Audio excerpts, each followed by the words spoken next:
Already. Hi everyone, hope you've enjoyed your lunch. Really excited about this conversation, which is all about supporting and nourishing the next system. I think oftentimes when we speak to social change makers, community organizers, we want to know what their strategy is, how they're operating, but today we're really going to focus on what does it actually feel like to do this work. So in this session, you'll hear from these incredible pathfinders who are at the forefront of creating new systems. They will share their experiences of doing this work, so seeding and stewarding and building the new context in the old. And so I would just basically give an introduction to who they are, and then they would take the floor to speak a bit about what they do. So I have with me Imi Kaur, who's the co-founder and director of Civic Square. I also have Jess Pendergast, who's a co-founder of the Onion Collective. And I also have Rabab Ghazul, who is the founder and director of Gentle Radical. So probably start with yourself, Rabab. If you can just give a quick introduction on what you do. Good afternoon, everyone. How to introduce what we do. I'm going to try and do that by talking a little bit about practice and then an example of a project and try and weave it in that way. We are based in Cardiff in Wales. We're a small cultural organisation and I suppose in an aspirational way, because it's very easy to say these sentences and it's very hard to practice it. We're really interested in how we place justice in the service of the arts in the 21st century. And I suppose our interest is in doing that hyper-locally. We were going for about 3 years before lockdown, and then things shifted. So I kind of feel in the last year and a half, we're kind of just beginning the work. And I think in terms of practice, and kind of methodologies, one of the things we're really interested in is how do we reverse what are deeply colonial, extractive processes within the cultural sector and within the kind of history of cultural production, which kind of maps itself onto kind of funding cycles as well, which is we are encouraged to kind of, I was as an artist certainly, years ago, parachuted into spaces, parachuted out again. That process in itself means it's happening very much on the terms of the institution, perhaps to a degree the artist, but rarely ever on the terms of the people we're working with, the communities that we're working with. So how do we undo that work? How do we unlearn it and practice differently? And the antidote to that is very long-term ways of working, situated with people, relationship building, and we really like to talk about how do we build a perpetual growth model of relationality and friendship within the work. So in terms of one of the hugely time-consuming, labor-intensive things we do is if we want to democratize access to forms of hospitality and conviviality and communality which happen within a cultural context, creative context and arts contexts. Then actually a lot of people in the community where we're based, in the Riverside neighbourhood, which is a neighbourhood that faces huge social challenges, a lot of economic neglect.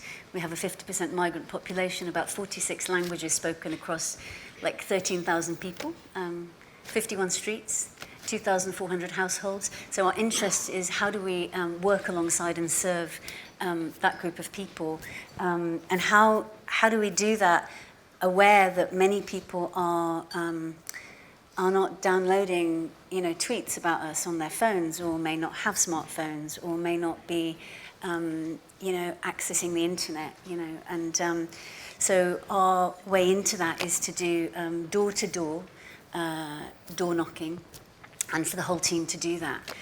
So we're not interested so much in the idea of there's an engagement officer or there's an outreach officer who does that and kind of builds not only the relationality and the conversations, but also holds a lot of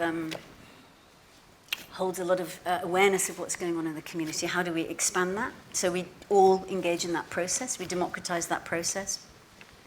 And that also gives us a really real understanding of who is and who isn't able to not just have access to different kinds of engagement, but is able to, is in a space for the luxury of that to be available to them.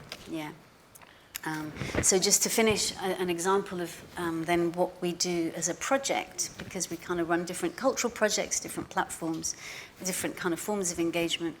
We're also really interested in undoing this extractive process within kind of cultural production. So how do we do the opposite of that? How do we mine and build value out of smaller cultural gestures? So just an example of that is recently we have a project called Slowness as a Bridge. And one of those is working with a series of artists, and one of those projects is working with an artist called Rithika Pandey, who we've commissioned to create a painting, and the painting is about, I suppose, myth-making and healing, and it's also focused deeply on mourning and loss and grief.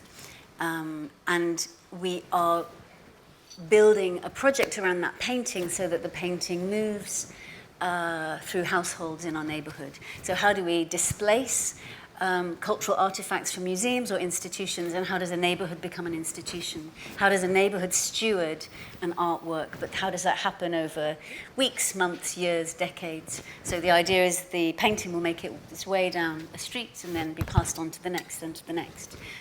So it's probably will take about 35, 40 years to make its way through the neighborhood, but along the way, building stories, building points of contact, building spaces of engagement, moments to break bread, moments to heal. And I say these things and I'm aware of the language of moments to heal. This is not an easy thing. It's a very easy thing to say and very different thing to unfold together. But those are two examples. Thank you so much for sharing so elaborately about your work and just giving us that context. Slowness as a bridge, and I think we'll be touching on that today. Jess, would you like to give a quick introduction? Hi everybody, there's a terrifyingly large number of you in here, so thank you for coming to hear from all of us. So my name's Jess, I'm one of 4 directors of a social enterprise called Onion Collective, and I guess I've been working in the social enterprise space for about 15 years, having given up, been frustrated by working in Westminster and academia and then government research, and just got fed up with trying to figure out policy and decided to just actually get on and do things on the ground. So I run a number of social enterprises in a place called Watch It, which is a tiny little town in West Somerset on the coast. It's very beautiful, but has quite a lot of quite significant social problems. So it has some of the lowest wages in the country, extremely disadvantaged, the worst social mobility in the whole of the UK. It looks beautiful, but it's kind of rural idyll hides all of these challenges. And all of the work that we do is around really 3 areas. So around culture, around community and connections, and around economics. And all of the work that we do started as place-based work, like let's just get on and do some things and try and change things on the ground, and then has evolved from that into thinking much more about systems change. So we now do a series of projects.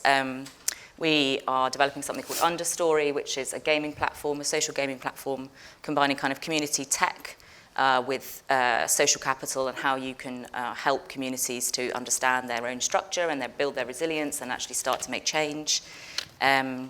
We do a lot of work in the same kind of space around art and culture and imagination, and that giving us an opportunity to come together and work together and ask questions. And we marshal of that thinking through something which we call attachment economics, which is really thinking about how would the economy be different if it was focused and directed at these attachments which from 20 years of community work to us seem the things that really are important. So attachments to place, attachments to people, attachments to nature, and also those kind of each marshaled through time, both backwards and looking at our shared ancestries, and forwards in terms of our responsibility for the future.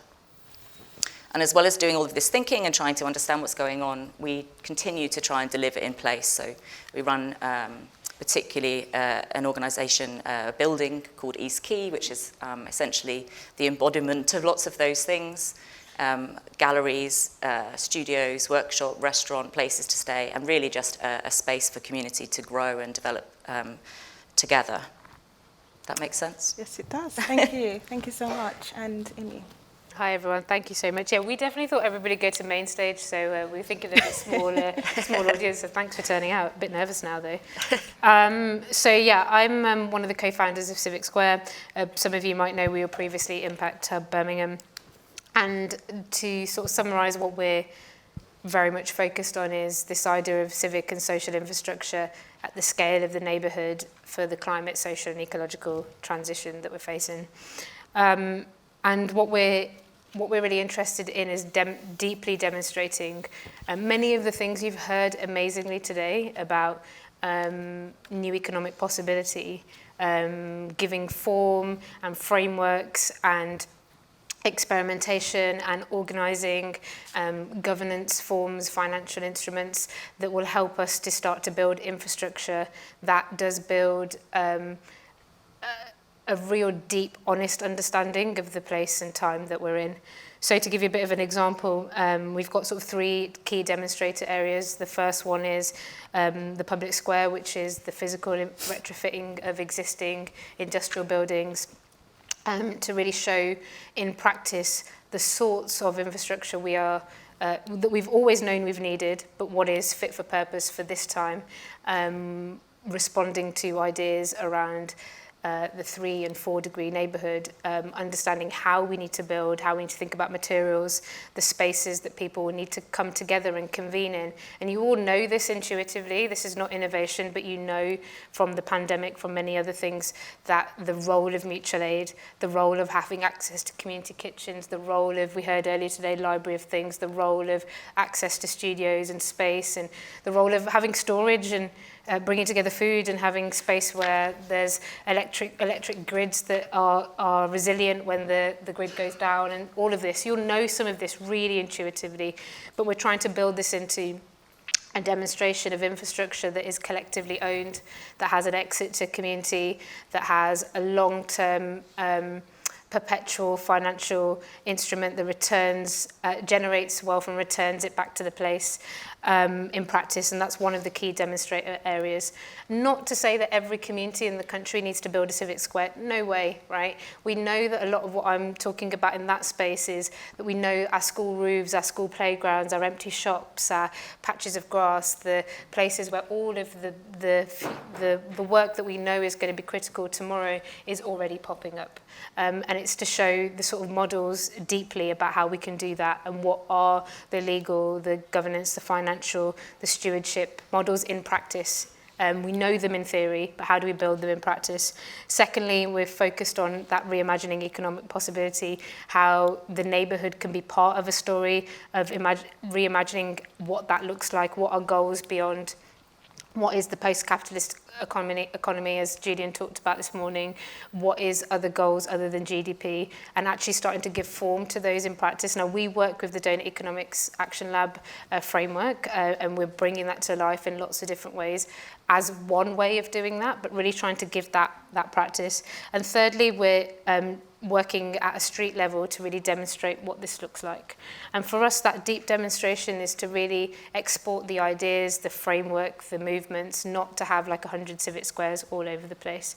Because actually, the last thing I want to say is that one of the things we've learned through this work is that there are many plural ways we need to work together. For us, there are 3 kind of key layers in our theory of whatever, I'm not going to say change, action, transformation, survival, whatever you want to talk about.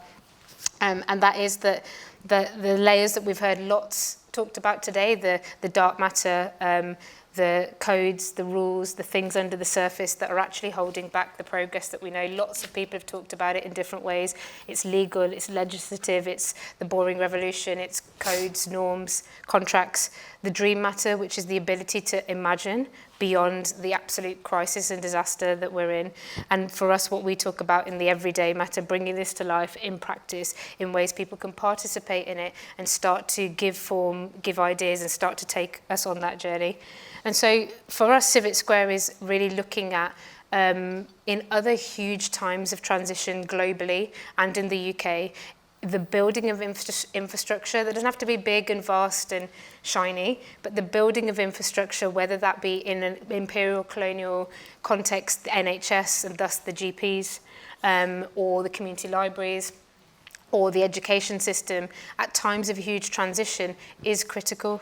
So just like the NHS democratised access to health, and the neighbourhood GP democratised access to health at a neighbourhood level and made the people in their places part of rebuilding their health and their country, we are now at a time where we're in such a scale of transition that we are going to have to imagine our infrastructure to actually democratise access to the knowledge, the skills, the spaces, the tools, not just because it's a moral and important and just thing to do, which is definitely where Civic Square comes from.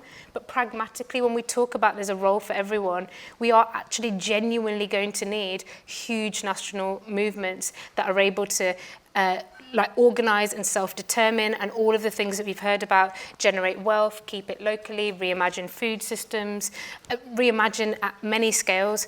And so Civic Square is trying to build what would be the neighbourhood GP example of 21st century infrastructure for planetary health, but people's health at the scale of the neighbourhood, because we believe deeply in the justice story and the role of democratising agency, access, resources. But even if you're sitting here and you're on the right wing of politics and you're like, yeah, this is great, I've been sent here to listen and take notes. Even if you're there, you tell me about a country that is going to be able to move through all of this without the pragmatic tools, without the access to infrastructure, without every home, street and neighbourhood reimagining the jobs, the role of industry, the role of the economy, the role of infrastructure, how we deal with many of the big 10 immediate risks that the UK CCC is talking about.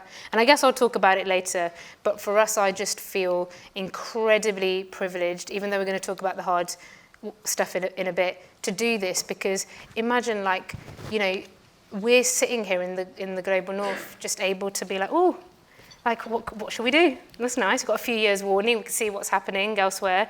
I don't understand how we can sit here and be not urgently thinking about what we need to build now, because we can see the crises manifesting in so many places. And so I sit in a bit of a weird contradiction where my aunt's house in Delhi is flooded, my parents' village in Punjab is flooded, and we're sat here beautifully in this building, talking about, what we do in the next few years. And so that's what I'm coming to today with, a lot of pragmatic, practical, this is what we need to do, but also God, we really need to understand, even if we have just one generation away, even if we do have horrific stories of the impact of colonization and we are marginalized from the dominant story of the economy, that in a room like today, we largely sit in some of the most privileged and most powerful people to do something about this, and we really have to take responsibility. And I guess that's how I'm kind of coming to today. Thank you so much, Imi. I think we'll just pause, and I'd just love to know who's in the room right now. Would you consider yourself a community organizer, social movement builder? Just raise your hands if you, or a pathfinder. Just raise your hands, let us know. Yeah. Thank you. Thank you for picking up. And how does it feel? Does it feel good? What's it feeling like? Just shout out. What's it feeling like right now for you in your position? Frustration? Overwhelming? Gratitude for this type of council. Gratitude, thank you. Thank you. Thank you all of you for sharing and just giving us that context and reminding us of where we are right now. Jess, when I spoke to you earlier, you talked about the feeling, and you kind of put a very nice visualization around what it feels like to do this work. And you talked about like feeling like a tide that just kind of keeps going in, coming out, going in, coming out. It's not really going anywhere. And I think that would be a great place to start when we're talking about the feeling, how it feels to do this very long, transformative work. So if you could just frame that. Yeah, I mean, I think, as Imi kind of indicated, it's both a deeply privileged position to be in and also a very hard position to be in. I think mainly the thing I think is that it's confusing. Like, I'm confused a lot by the role that we're playing. So that's confusion about working to kind of replace the current economic model with a new one, whilst also having to prove that we can make it work and be really brilliant in the current one. And even the funders are asking us to straddle both of those lines, which is a really confusing position to be in. And you find yourself in this kind of constant cognitive dissonance of which way to go. So as an example, East Quay, which is this building I've just built, which is, if any of you have seen it, is a quite unusual building.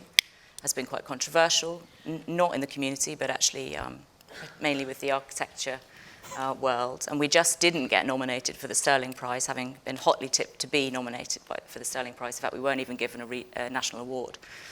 And I was really angry about it. Like, there's this patriarchal, sexist, racist system that's deciding what is right and good. And at the same time, I really wanted them to, like, give me an award. Like, what am I doing? Like, I'm so ingrained in both these things. It's so difficult to be straddling that. And I think we do that in lots of different places.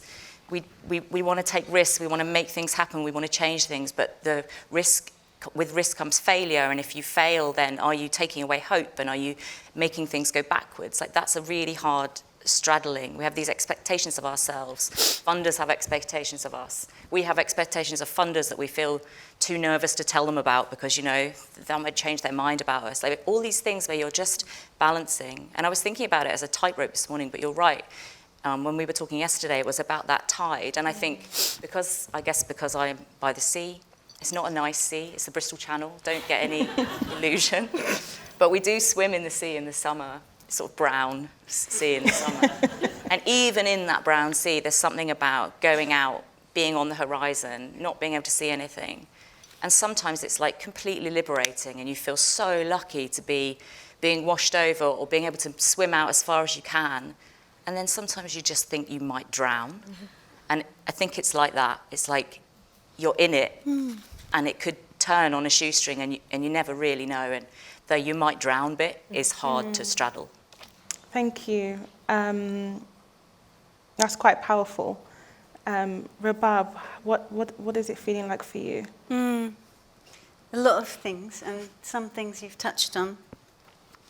I wrote a list because I knew what some of the questions, we knew the question. Vulnerable, we feel tired, we feel a lot of grief actually doing this work, overwhelm, joy, connection and healing.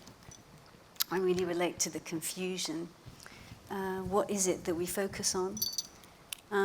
Sometimes when you talk to people on the doorstep, you might spend 30 minutes talking to someone because they have not spoken to anyone for weeks.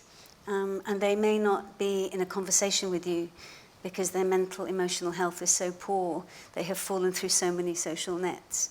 There is nothing catching them. Their resilience is on the floor. It's like through the floor now. That actually there's not necessarily a conversation. People are just in a state of dysregulation. So how do you value that? How do you value the person in front of you? How do you honour that connection? How do you find ways of returning to it? How do you not just drill down into an individual to the neglect of something else? So I think the confusion is where do we place focus when the need is monumentally great. And I asked my team actually yesterday, because of course they knew I was coming, and I said, how would we answer these questions? What do you think? And I can't share everything, but they talked a lot about the emotional labour, the huge amounts of emotional labour that are held in the work, what it takes to feel through damage, through deep harm, through deep systemic harm, what it means to be in and around and with and through and alongside. So the huge amounts of emotional labour we feel in the work and that we are we're holding in ourselves. One of my team said it feels like constantly swimming upstream. So something in the water that felt similar. And then another of my colleagues said, but you, if it's okay to read, but you do touch moments of another world through this work, through how we shift in how we relate to people, how we host, how we talk to one another, how we offer space. We get to touch these moments of that world, and they're real, and they mean something. And we're moved by them. And the thing is, we have to carve out these moments. But because we're touched by them, we know they're possible. And it gets harder, and the labour of staying with the work is unceasing. So I think there's a lot of, probably because our focus is very much on relationship building, we doubt ourselves, actually. Like, I find there's a lot of doubt in myself about how much, how do we care in ways that are not instrumentalizing? How is the caring for an individual not about managing to hit some kind of target or a set of outcomes, or showing the funders that we've kind of done what we said we would? Because acts of care just feel like so long and unfolding and have no end. So sometimes there is a lot of uncertainty, I think, in the work. And then the flip side is there is a kind of soft, a gentle conviction that we are in spaces of honouring. We want to honour our own humanity. We want to honour the humanity of other people. So there's a conviction in that. There's a gentle conviction that we're living in times which require us to go back. Because, I just wanted to say that. I think sometimes when we talk about the technologies and the systems and the new innovations, like, we're not, the methodologies are in our ancestries. They're in our deep connected, interdependent selves. That's in our DNA as well. That's in our communities. We're trying to touch it. We're trying to feel into it and touch into it, but that is deeply in us. So we're trying to reach back as well, and there's a comfort in that. And there's a constant discombobulation as well. Thank you. I guess I did want to ask around this idea that you are seen, all of you, in different ways, as beacons of hope. And that probably carries a lot of responsibility and weight. And I think that, and even just hearing it and saying it, it's like, no, it's a lot already. The pressure's a lot already. But I guess, Imi, I would really like to hear from you, because you've all kind of described something pretty similar.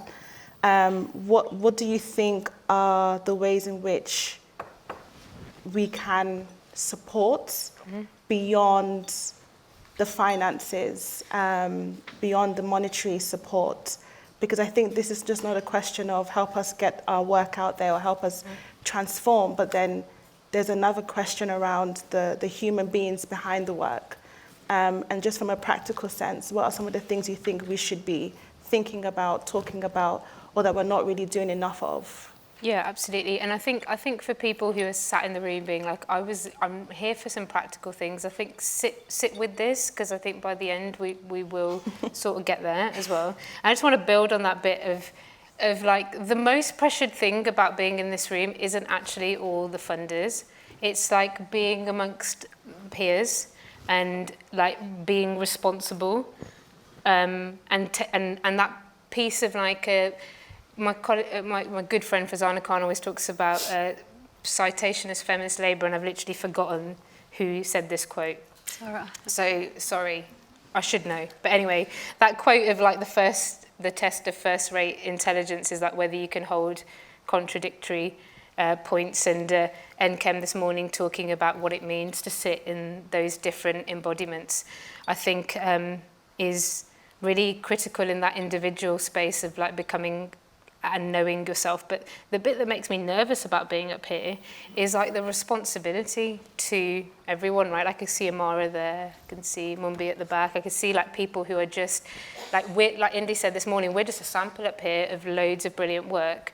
And I think that's what I'm nervous about. I don't get nervous about the other exposure, because that is just with the role. And I think before I just go on to some practicals, and feel free to like stop me and then come back to some practicals, I kind of just want to say like, okay, so when we're talking about this, yes, like when I look at my own family history, to be in a place where you would sit here and say, like, what does it feel like to be a beacon of hope, which makes me mega cringe, by the way. I'm like, oh my God. Is like, what an honor, what a privilege, what a responsibility, what great dignity and nobility we put on one another. When Amara said about council, what an honor to be in community like this. It feels, 10 years ago, a funding conference wouldn't have been like this.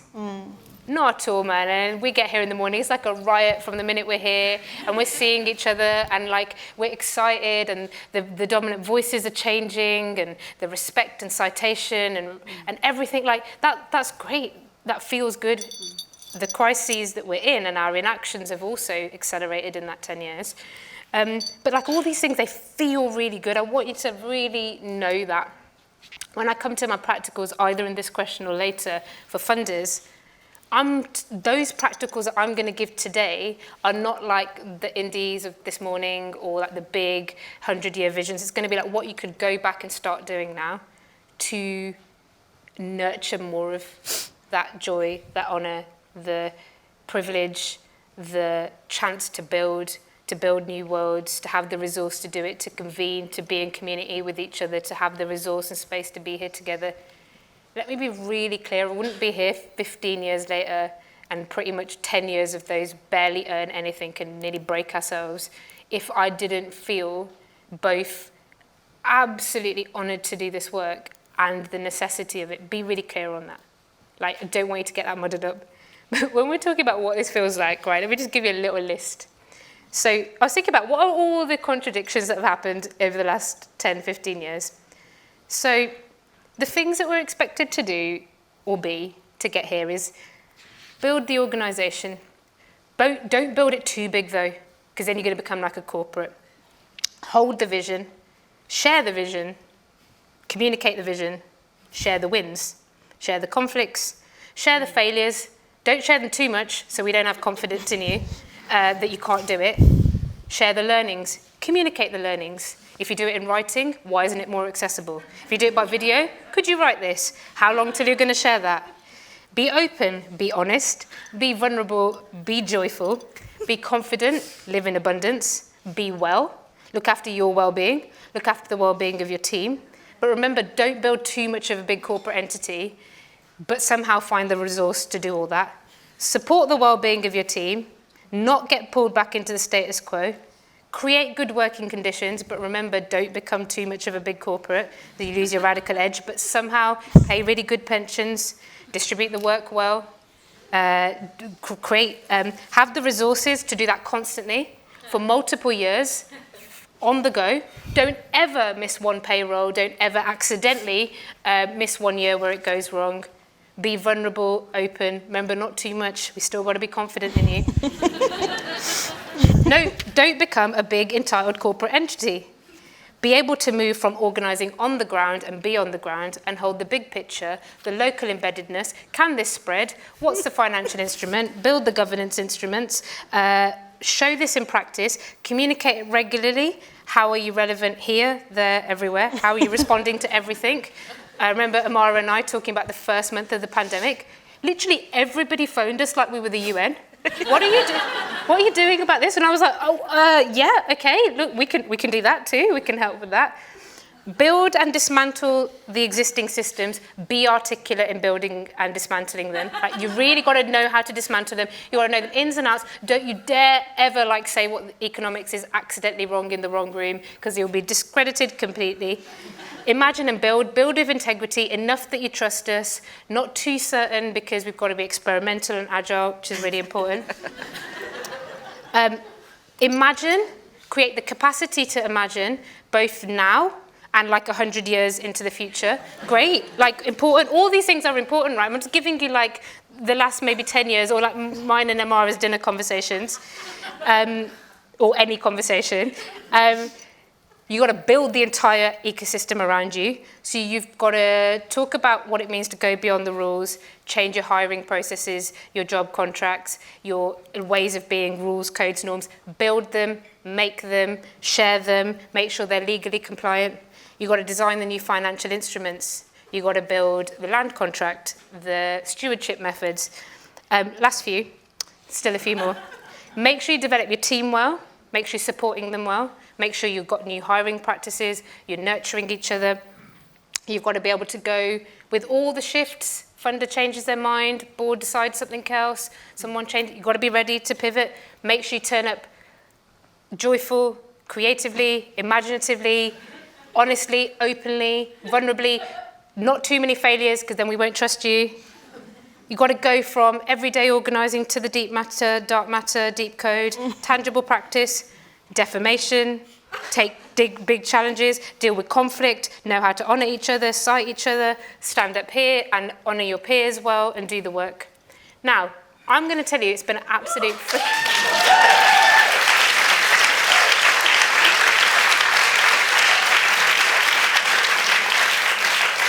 Why did I share that? No matter what, and I'm looking at Amara because I think I just shared one of our dinner conversations that happens probably every month. We're really lucky to be in council with one another. What I was about to say is I will still go back and say we can do that. It's an honour, it's a joy to do it. But when we're talking about, oh, it's messy and hard, isn't it? It's like, this is what we mean, right? And so later on, when you ask me, tell me what funders can do, I've got some really practical things from practice as to help to support that. The only reason I shared that is because that's literally what it's like on repeat all the time. And you're just like, I hope at all times I am being enough and I am meeting all of that. But that's what it feels like. And I feel like the way you applauded, especially the practitioners, were like, yeah, like I get it, right? And so I'll go practical next question if that's okay. Thank you, Amy. That's a great list. And I think that it's something that resonates with everybody. And I think even if you are in a position of leadership or you're building a team, this is something that definitely resonates. Thank you for illustrating that. That was great. And everyone's happy and laughing. Cool. Might be stand-up comedy next. So I want to come to you, Jess. Because Amy has given us a great illustration of what it's like. What do you think are the typical misconceptions of this work, especially being a community leader and organizer? What do you think are the things that often get perceived in the wrong way? Okay, so I'm now adding to your great long list of challenges coming after you in answering a question, which is an extra challenge. I think lots of what Imi's talked about, there are all of these things going on that you're trying to manage all the time. I think it's missed that all of the work that we do is really messy. It's not linear. You haven't learnt in a stable, steady way. You go back and forth, the tide again. It's really tumultuous. It's like, yeah, it's confusing and it's tumultuous, and we're questioning it all the time. Like, we're doing that questioning at the same time as everyone's questioning us. We're always doing that. You're always worrying about whether you're missing something, whether you've understood properly, whether you've brought in all of the ideas and all of the people, and you're always doing all of that. So it's really not linear. It's a really messy experience to be in. I think it's also that on top of all of that stuff, it's like most of what I'm doing isn't this really amazing thing. It's finance, and it's risk management, and it's funding applications. And for me, actually, working on the community in the ground, it's unblocking the toilets and working out whether or not the window cleaners come, and trying to deal with the fact that several of your staff are off, and that there's, inflation running at 10% and you can't afford the food. Like, it's actually mostly not visioning and ideas and all of this thinking about change in the world. It's mostly like really grubby and really hard work. And that, I don't think that bit gets any kind of recognition. Like that isn't the stuff that you do unless you're working on the ground. And we don't have the money to like pay someone else to do any of that, right? Because we're all being paid a terrible wage. So that kind of reality isn't acknowledged. And then I think the other thing it does get talked about here, and I kind of mentioned it earlier, but I think it's a feature of the current economic system that the work that we do is not sustainable. Like, it's a feature of that. The economy is designed to cut out all of the fat. That's how it works. And in our organizations, like the fat is the good stuff, right? The fat is culture and connectedness and social value and making sure you deliver well for your staff and making sure that you're doing all these things. Like that's the fat, and the whole economy is designed to get rid of that. And yet we're expected somehow to find a way to be sustainable. Like maybe you can have some funding for 3 years, maybe even 6, but basically then can you make it sustainable? And actually the truth is probably not. Because the system isn't one in which a model where you care about other things is sustainable. And whilst that's talked about, I don't think it's really understood in its core. I still think most funders would like you within a few years to be like, hey, look, we built a sustainable model in an economy designed to drive out everything that we do. And it simply isn't possible.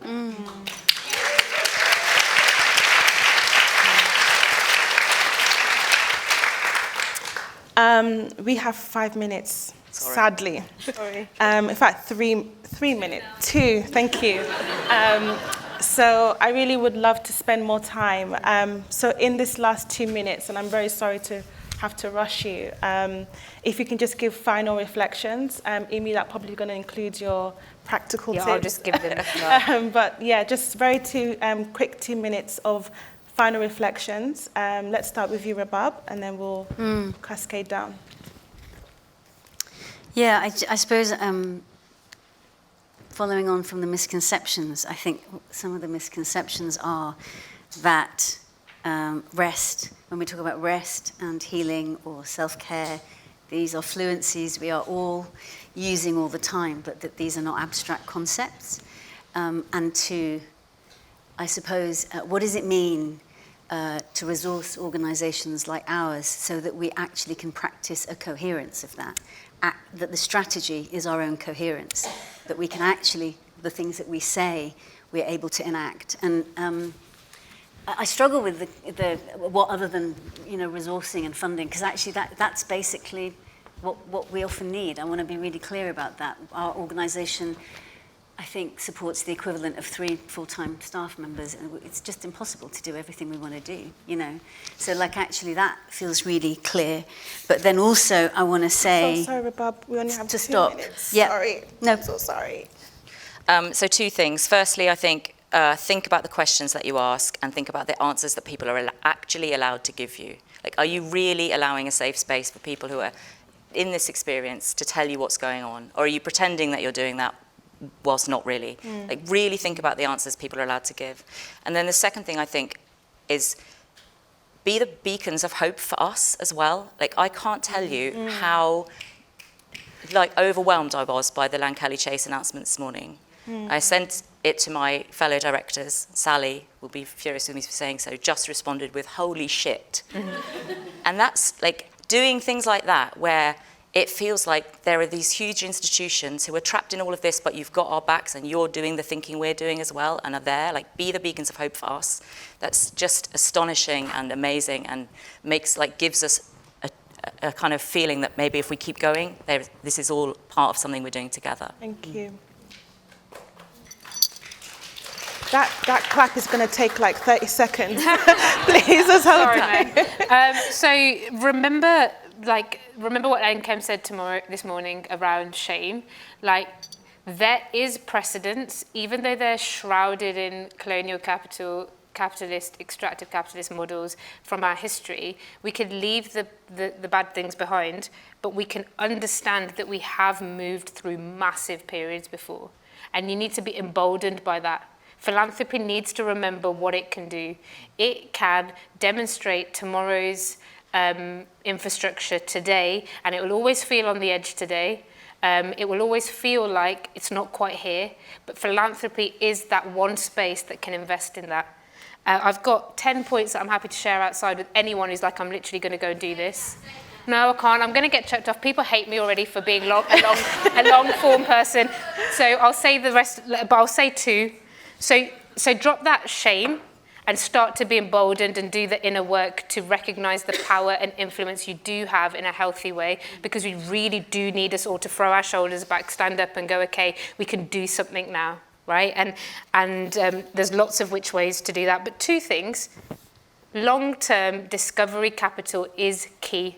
That does not mean you are going to create organizations in the frames that you've heard today that are looking for self-determination, are looking for their own circular wealth and community wealth and solidarity economics and all these models. Doesn't mean they're going to sit on your grant for 50 years. But you do need, maybe it'll be 5, maybe it'll be 10, it'll be 15 years, perhaps, whatever that's going to be. The long-term discovery capital that is grant is critical to the discovery and building of the new systems long enough that the learnings can grow, compound, can move on. And trust me, if you invest in some of your more mature ideas in a way that they can get on with it and share the learning back, that gives you the space to do the thinking that you need to. And there are, yeah, and I've got loads more. Anyway, if you want to do anything and talk later, we can talk afterwards. Thank you so much. Thank you so much.